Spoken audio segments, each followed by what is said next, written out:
हम अमीर कैसे बने, हमारे ऊपर धन की बरसात कैसे हो, क्यों छा जाता है जीवन में गरीबी का अंधकार, हमारे दुख कैसे दूर हों, इन सभी कष्टों के निवारण के लिए लेकर के आए हैं एक कार्यक्रम धन के द्वारे कहां कहां शास्त्रों के अनुसार। नमस्कार दर्शकों, तहे दिल से स्वागत है आप सभी का हमारे बेहद खास कार्यक्रम धन के द्वारे कहां कहां में, और मैं हूं आपके साथ मोनिका ग्रोवर। दर्शकों, ये कार्यक्रम एक ऐसा कार्यक्रम है जिसके माध्यम से रोजाना आपको कुछ नया, कुछ खास जानने का मौका मिलता है। पिछले अंक में हम बात कर रहे थे कि आखिर क्यों एक घर रोगों का घर बन जाता है। बहुत सारे कारण गुरुजी ने हमें बताए, कुछ निवारण भी बताए, लेकिन अभी भी बहुत सारे कारण ऐसे हैं और निवारण ऐसे हैं जो आपके लिए जान लेना जरूरी है। तो आइए कार्यक्रम की शुरुआत करते हैं और इस पर आज हम चर्चा करेंगे, यानी कि आखिर क्यों आपका घर रोगों का घर बन जाता है और कैसे आप अपने रोगों के घर से छुटकारा पाकर अपने घर को खुशियों का घर बना सकते हैं, यानी कि अपने घर में खुशियों का संचार कर सकते हैं। स्वागत करेंगे जाने माने वास्तु विशेषज्ञ जिन्होंने वास्तु के क्षेत्र में एक क्रांति ला दी है। जी हाँ, देवज्ञ सच्चिदानंद वशिष्ठ जी की। नमस्कार गुरुजी। नमस्कार गुरुजी, पिछले अंक में हम रोगों से संबंधित चर्चा कर रहे थे, बहुत सारे कारण आपने हमें बताए। क्या और भी कुछ कारण ऐसे हो सकते हैं जिनकी वजह से एक घर में बार बार लोग रोगों से ही जूझते रहते हैं और कभी कभी रोग तो ऐसे हो जाते हैं जो गंभीर बीमारियों का रूप ले लेते हैं? देखो, गंभीरताओं के बारे में मैंने पहले भी बताया है, पिछले एपिसोड में भी बताया है, और आगे भी जो कुछ बताऊंगा वो उससे हट करके ही बताऊंगा, कुछ अलग ही बताऊंगा, जिससे कि आपको जानकारियां विशेष प्राप्त हो सके। जो पहले के कार्यक्रम में आपको बताया कि दो ही कारण हैं महारोगों के। रोगों के कारण तो बहुत हैं, लेकिन महारोगों के कारण कुछ ही हुआ करते हैं, जिसके अंदर अगर ईशान अर्थात नॉर्थ ईस्ट विकृत है और साउथ वेस्ट विकृत है, ये है महारोग। और जितने रोग हैं उनको बर्दाश्त किया जा सकता है, सुधारा जा सकता है, क्योंकि अगर वायव्य हमारा बिगड़ गया, वायु अगर विकृत हो गई तो हमें क्या होगा? अस्थमा हो जाएगा। श्वास जल्दी जल्दी लेंगे, श्वास पूरा मिल नहीं पाता है, ऑक्सीजन पूरी पहुंच नहीं पाती है, और उसके कारण से अस्थमा का रोग हो जाता है। या फिर वायु ज़्यादा हो गई तो हम प्रलाप करने लग जाते हैं, बकवाद करने लग जाते हैं, हवा दिमाग में चढ़ जाती है, हम पागल हो जाते हैं। और उसी प्रकार अगर अग्नि तत्व विकृत हो जाता है तो हम आवेश में ऐसे आ जाते हैं कि उस क्रोध के अंदर, उस आवेश के अंदर क्या विनाश हो जाएगा वो बात हमारे दिमाग में बैठेगी ही नहीं। क्योंकि क्रोधात् भवति सम्मोह, सम्मोहात् स्मृति विभ्रम, स्मृति भ्रंशात् बुद्धिनाशो, बुद्धिनाशात् प्रणश्यति। जब क्रोध जो है उत्पन्न होता है तो आदमी सम्मोह में पहुंच जाता है, और सम्मोहात् स्मृति विभ्रम, वहां याददाश्त समाप्त हो जाती है। सामने कौन है कौन नहीं है, क्या मुझे करनी है क्या अकरणीय है, इन बातों को हम भूल जाते हैं। और इसके पश्चात बुद्धि नाशो, बुद्धि का नाश हो जाता है, और बुद्धि नाशात् प्रणश्यति, और बुद्धि का जब विनाश हो गया तो विनाश की प्राप्ति हो जाती है। तो ये रोग सारे तत्वों के कारण से ही होते हैं। लेकिन अब यहाँ पर बात आती है कि रोग तो हो गया, लेकिन इसका निवारण कैसे हो? तो ये तो सीधी सी बात है। दूध अगर उबल रहा है तो वो पानी चाहता है, वहां पर आप पानी डालिए। गर्मी अगर बढ़ गई तो वो एसी चाहता है, प्यास अगर बढ़ गई है तो पानी चाहिए। तो उसी प्रकार हर रोग का भी निवारण है, और उन रोगों के निवारण के अंदर मैं आपको बता रहा हूं, यहां पर नॉर्थ ईस्ट के अंदर अगर किसी भी प्रकार का दोष आ जाता है, जैसे जीना बन जाना, जीना अगर हमने वहां बना दिया, नॉर्थ ईस्ट के अंदर किसी भी प्रकार का भार वहां पर बर्दाश्त नहीं है, क्योंकि मस्तक के ऊपर कितना भार लेके चल सकते हो? ये वास्तु का मस्तक है, सर है, सर को तो हल्का रखोगे तभी वो काम करेगा। तो वहाँ पर जीना आपने बना दिया और फिर कहते हो कि हमारे घर में ऐसा है, वैसा है, वैसा है। तो सर को जब आपने टेंशन में डाल दिया है तो वहाँ पर किसी भी प्रकार का निर्णय नहीं हो पाता। अगर हमने यहाँ पर सर की जगह पर पानी का तत्व है, यहाँ पर जल तत्व है और वहाँ पर रसोई बना दी, तो वो भी महादोष हो गया, क्योंकि विपरीत तत्व को ला करके हमने वहां पर स्थापित कर दिया। घर के अंदर क्लेश होंगे, झगड़े होंगे, मारा पीटी होगी, कोर्ट केस होंगे और फिर तो विनाश ही है ना, प्यार कहाँ रहा। तो इसी प्रकार अगर शौचालय बना दिया तो वो शौचालय ही महारोग का कारण बन जाता है। अब या तो हम उसको हटाएं, लेकिन हटाएं भी तो कैसे हटाएं? अगर एक मंजिल मकान है तो चलो हटाने का प्रयास कर लेंगे, लेकिन 2-4 मंजिल अगर मकान बन गया, 2-4 फ्लोर ऊपर बन गए, तो फिर हम उसको कैसे हटाएंगे? वो हटाना बड़ा असंभव हो जाता है। लेकिन फिर भी जहां तक हो हटाना चाहिए। आप ये कहें कि केवल बिना तोड़ फोड़ के ट्रीटमेंट में ही हम विश्वास करेंगे, तो वो ट्रीटमेंट है, वो पूर्ण उपाय नहीं है और उसका 50 से लेकर के 80% तक हमें लाभ हो जाता है। लेकिन 100% लाभ तो तभी होगा जब उस स्थान को हम बिल्कुल शुद्ध कर देंगे, अर्थात वहाँ से शौचालय हटा देंगे, वहाँ से जीना हटा देंगे। और ये हटाने का स्थान अगर हमारे पास में कहीं और नहीं है तो फिर हमें समझौता करना पड़ेगा, ट्रीटमेंट में ही समझौता करना पड़ेगा, कोई ना कोई उपाय में ही समझौता करना पड़ेगा। और अगर ये यहाँ पर हमने कोई टैंक बना दिया जो साउथ वेस्ट है, अगर यहाँ हमने टैंक बना दिया, बेसमेंट बना दिया, यहाँ पर किसी भी प्रकार के खड्डे का काम कर दिया, नीचाई का काम कर दिया, तो वही हमारी हड्डी तोड़ देता है।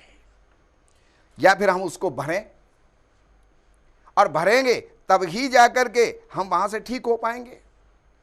अगर हमारी हड्डी टूट गई तो वहाँ पर उसको रॉड लगानी पड़ेगी ना, तभी तो वो ठीक हो पाएगा, तभी हम चल पाएंगे। तो इसी प्रकार यहाँ पर हम उसको भर करके ठीक कर सकते हैं। और फिर मैं आपको यही कहता हूँ कि जितने भी उपाय हैं वो उपाय हैं, वो प्रॉपर शांति नहीं है। हम हर जगह भूल करते हैं, अपनी इच्छा के अनुसार हम कार्य कर लेते हैं, हम अपनी इच्छा के अनुसार निर्माण कर देते हैं। एक बात बताएं, जितने भी जो संसार में वैज्ञानिक हैं हमें सुख सारा दे सकते हैं, एक एक इंच को इस्तेमाल करके और हमें सुख सारा दे सकते हैं, लेकिन शांति और समृद्धि मात्र केवल वास्तु ही दे सकता है, इसके सिवाय कोई दूसरा रास्ता नहीं है।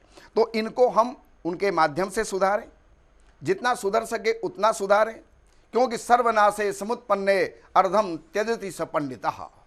जहाँ सारा ही नाश हो रहा हो और वहाँ कुछ भी बच जाए, उसी को हम बुद्धिमान कहा करते गए। तो हमें फिर पायरा वास्तु की शरण में जा कर के और पायरा वास्तु जो एक्सपर्ट हैं उनसे मिल कर के और हमें ट्रीटमेंट करना चाहिए। दर्शकों देखिए, अब आप बार बार बस यही सोचते रहते हैं, क्यों हम बीमार पड़ रहे हैं, बीमारियां हैं खत्म होने का नाम नहीं ले रही हैं, बार बार चिकित्सकों के चक्कर काटने पड़ रहे हैं, दवाइयों में कितना पैसा खर्च हो रहा है। एक तो वैसे ही पैसे की कमी जो आता है, बच्चों की पढ़ाई में इधर उधर कितना कुछ लग जाता है, ऊपर से अस्पतालों के चक्कर इतने काटने पड़ रहे हैं। कारण तो समझने की कोशिश कीजिए, कारण समझ जाएंगे तो इन सब चीज़ों की ज़रूरत ही नहीं पड़ेगी, आपको रोना ही नहीं पड़ेगा। वास्तु कहीं ना कहीं एक बहुत बड़ा कारण है आपके जीवन में तमाम तरह के दुख पैदा करने के पीछे। इसीलिए वास्तु दोष का निवारण ज़रूर कराएं। बार बार अगर आप बीमार रहते हैं, बीमारियां घर से जाने का नाम नहीं ले रही हैं, ना सिर्फ आप बल्कि घर के बाकी सदस्य भी बार बार बीमार होते हैं, तो एक बार घर का वास्तु अच्छे से चेक ज़रूर कराएं और निवारण कराएं। डरिए मत, तोड़फोड़ करने की आपको बिल्कुल भी जरूरत नहीं पड़ेगी। पायरा वास्तु में ऐसी ऐसी टिप्स हैं जिसमें आपको तोड़फोड़ नहीं करनी पड़ती है। बिना तोड़फोड़ किए भी आप अपने घर के वास्तु दोष से निजात पा सकते हैं और अपने घर में पॉजिटिविटी लेकर आ सकते हैं, अपने जीवन में पॉजिटिविटी लेकर आ सकते हैं। और इसके लिए अगर आप गुरुजी का मार्गदर्शन प्राप्त करना चाहते हैं, नंबर्स लगातार आपके सामने फ्लैश हो रहे हैं, इन नंबर्स पर कॉन्टैक्ट कर आपको अपॉइंटमेंट बुक करानी होगी। आप पर्सनल अपॉइंटमेंट भी ले सकते हैं, कॉल अपॉइंटमेंट भी ले सकते हैं। आप अपने शहर में गुरुजी को वास्तु विजिट के लिए भी बुला सकते हैं। वो समय निकालकर आपकी तारीख के अनुसार, अपनी तारीखों के अनुसार वास्तु विजिट के लिए आपके घर, आपके शहर में आएंगे। नंबर्स आपके सामने लगातार फ्लैश हो रहे हैं, नंबर्स पर कॉन्टैक्ट कर पूर्ण जानकारी ले लीजिएगा और अपॉइंटमेंट आप बुक करा लें। गुरुजी, ये तो बहुत सारे ऐसे कारण हो गए और हमने ये भी समझ लिया कि वास्तु दोष का निवारण होना बहुत ज़्यादा ज़रूरी है। निवारण के तौर पर अगर पायरा वास्तु में हम जाते हैं, किस प्रकार की टिप्स आप देना चाहेंगे? देखिए, एक बात बताऊं मैं आपको। सबसे पहली बात तो ये है कि जब एक संकट की घड़ी में अगर कोई बीमार हॉस्पिटल में पहुंचता है, चिकित्सालय में पहुंचता है, तो उस समय पर सबसे पहले प्राथमिकता चिकित्सक ये देता है कि इसका शरीर बना रहे, और शरीर बना रहे तो उसके लिए वो उसको ऑक्सीजन देते हैं, और ऑक्सीजन देने के साथ अगर फिर भी उसको कोई दिक्कत होती है तो वेंटिलेटर पर लिटा देते हैं। तो उसको श्वास आती रहेगी, जाती रहेगी, चिकित्सक अपनी चिकित्सा करता रहेगा।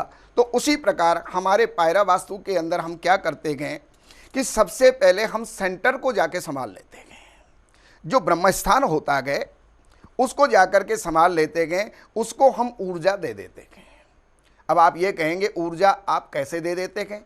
वो तो निर्जीव तत्व है, निर्माण जो है जड़ तत्व है, उसको आप ऊर्जा कैसे दे देते हैं? तो वहाँ पर जो भी हमारे ऊर्जित पिरामिड्स होते हैं, वो पावर से पावरफुल, उससे पावरफुल, उससे पावरफुल, जो उसको आवश्यकता है उसके अनुसार वहाँ पर हम लगा करके और वहाँ पर प्राण दान करते हैं उस जगह को, जिस प्रकार से कि चिकित्सक एक बीमार को प्राण दान करता है। उसके बाद की चिकित्साएं बाद में होती रहती हैं, तो वो तुरंत के लिए बड़ा आवश्यक होता है और लाभकारी होता है। तो यानी कि दर्शकों, टिप्स तो तमाम है, ज़रूरत आपको अपनाने की है। ऐसी ही और भी बहुत सारी टिप्स अभी हम आपको देंगे, लेकिन अगर आप ऐसी टिप्स व्यक्तिगत तौर पर गुरुजी से मुलाकात कर जानना चाहते हैं, समझना चाहते हैं, तो आपके पास है शिविर का रास्ता। आप शिविर में शामिल होइए और अपने जीवन को सुखद बनाइए। धन के द्वार आप कैसे खोल सकते हैं अपने जीवन में, कैसे माँ लक्ष्मी की कृपा प्राप्त कर सकते हैं, कैसे धनवान बन सकते हैं, कैसे गरीब भी अमीर बन सकता है, एक अमीर और अमीर बन सकता है, कैसे अपने घर में खजाना लेकर वो आ सकता है, यानी कि अपनी मेहनत का फल उसे इतना मिले कि वो भी धनवान बन जाए, सैलरी डबल हो जाए या जो कुछ भी है, बस कहीं ना कहीं से धन लाभ आपको हो जाए। ये सारी जानकारी आपको मिलेगी शिविर में हिस्सा लेकर। नंबर्स लगातार आपके सामने फ्लैश हो रहे हैं, आप शिविर में हिस्सा लीजिए और ये तमाम जानकारी प्राप्त कर अपने जीवन को सफल और सुखद बनाएं। अगला शिविर 18 दिसंबर को आयोजित होगा नई दिल्ली ITO पर, आप इसमें हिस्सा ले सकते हैं। ये तो हुई आपके जीवन को बदलने की बात। अब अगर आप वास्तु सीखना चाहते हैं, अब बहुत सारे लोगों का वास्तु में इंटरेस्ट होता है जो सीखना भी चाहते हैं और चाहते हैं गुरु के रूप में उन्हें कोई मिल जाए जो उन्हें बहुत अच्छी तरीके से वास्तु के बारे में हर एक बात बता दे, वास्तु सिखा दे, उसे भी वास्तु विशेषज्ञ बना दे।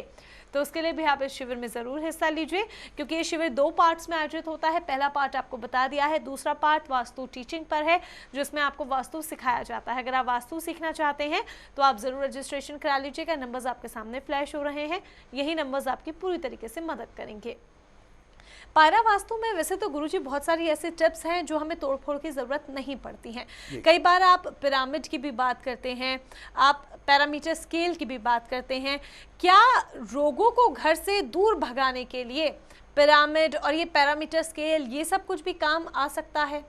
देखिए, हर जगह पर एनर्जी ही तो काम करती है। अगर हम बीमार हैं तो हमें विटामिन की गोलियां दी जाती हैं, वो एनर्जी ही तो है। वो हमें रोग प्रतिरोधक शक्ति हमें प्रदान करती है, शरीर में एनर्जी देती है, हम ठीक होते चले जाते हैं, हम फुर्ती को प्राप्त हो जाते हैं, हम शक्ति को प्राप्त हो जाते हैं।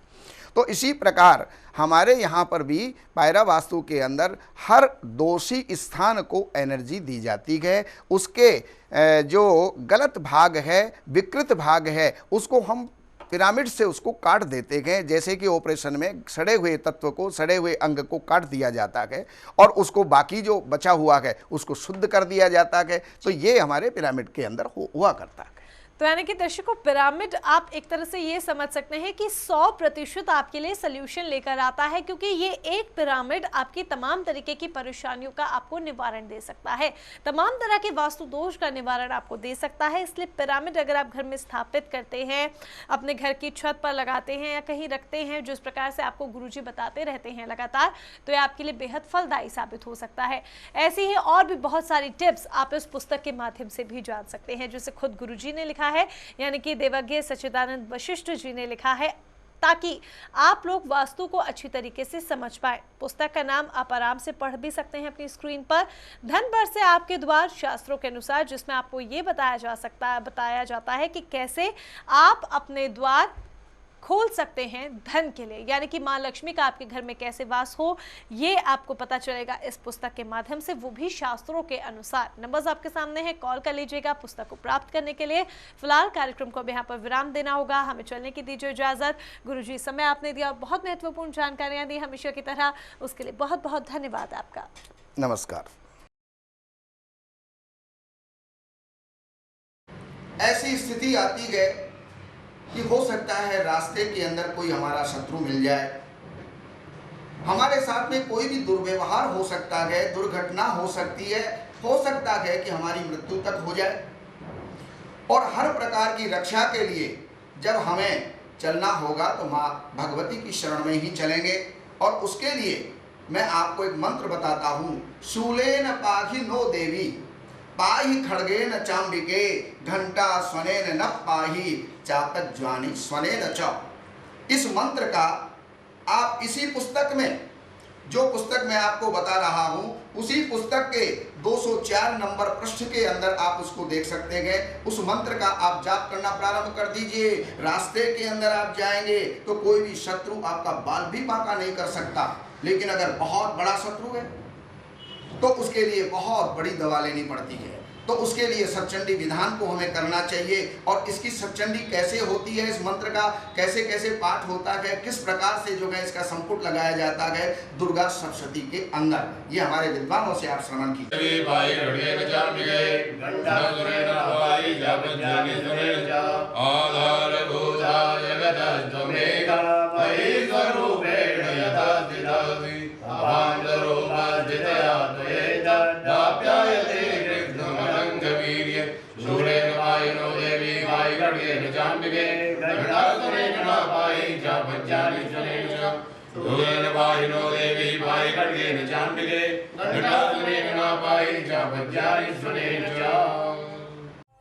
अगर आप वास्तु विशेषज्ञ सच्चिदानंद वशिष्ठ जी से अपने घर, ऑफिस आदि का वास्तु चेक करवाना चाहते हैं या फिर गुरुजी से वास्तु टिप्स चाहते हैं तो आप अपॉइंटमेंट ले सकते हैं, या फिर धार्मिक अनुष्ठान करवाना चाहते हैं जो आपके जीवन में खुशहाली तो लाएगा ही, साथ ही धन के द्वार भी खोल देगा।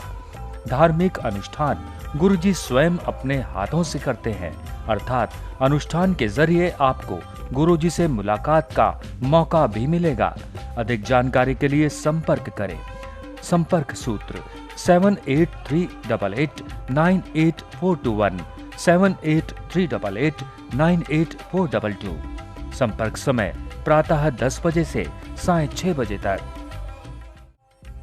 अगर आप भी धनवान बनना चाहते हैं तो आप वास्तु विशेषज्ञ देवज्ञ सच्चिदानंद वशिष्ठ जी द्वारा आयोजित धन के द्वारे कहां कहां शिविर में हिस्सा लेकर अपने जीवन में भी धन के द्वार खोल सकते हैं। आगामी शिविर 18 दिसंबर। रजिस्ट्रेशन एवं अधिक जानकारी के लिए संपर्क करें। संपर्क सूत्र 7838898421 7838898422। संपर्क समय प्रातः 10 बजे से साय 6 बजे तक। हम अमीर कैसे बने, हमारे ऊपर धन की बरसात कैसे हो, क्यों छा जाता है जीवन में गरीबी का अंधकार, हमारे दुख कैसे दूर हों, इन सभी कष्टों के निवारण के लिए लेकर के आए हैं एक कार्यक्रम, धन के द्वारे कहाँ कहाँ शास्त्रों के अनुसार।